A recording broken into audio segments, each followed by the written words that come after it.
नमाज जनाजा फ़र्ज़ किफ़ाया है। अगर चंद आदमी किसी की नमाज जनाजा पढ़ लें तो बाकी सब बरी अज़्मे हो जाएंगे। अगर कोई भी ना पढ़े तो सब गुनहगार होंगे। इसके लिए जमात शर्त नहीं, अगर एक आदमी भी पढ़ ले तो फ़र्ज़ अदा हो जाएगा।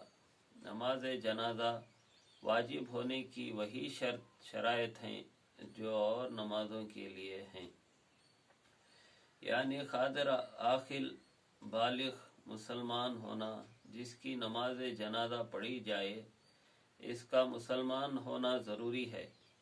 मैयत का जिस्म व कफन पाक होना चाहिए। जहाँ नमाज जनाजा हो इसके आगे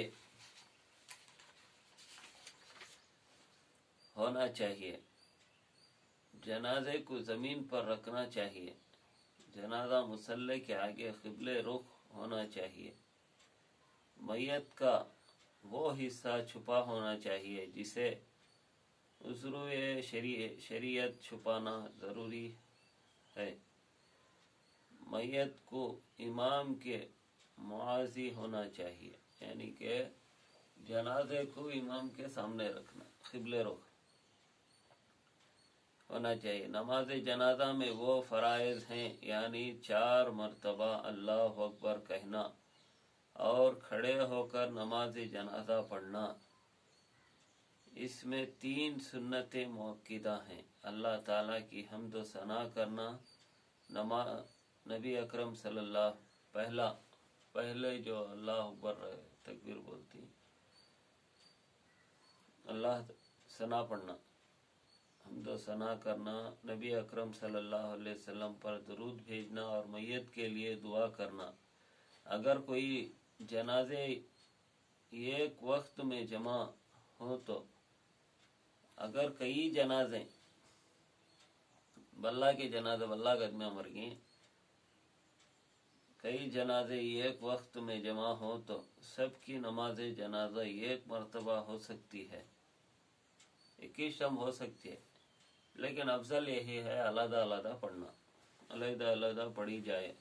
नमाज जनाजा में इमाम को मैयत के सीने के सामने खड़ा होना चाहिए। नमाज जनाजा पढ़ने का तरीक़ा हस्ब ज़ैल है। पहले नियत करके इमाम व मुक़्तदी का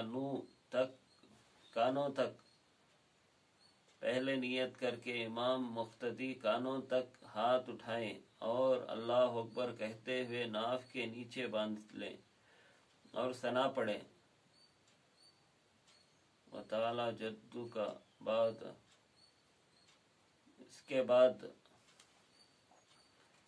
व जल्ला सनाऊ का वला इलाहा गैरु का पढ़ें। फिर बगैर हाथ उठाए तकबीर कहें,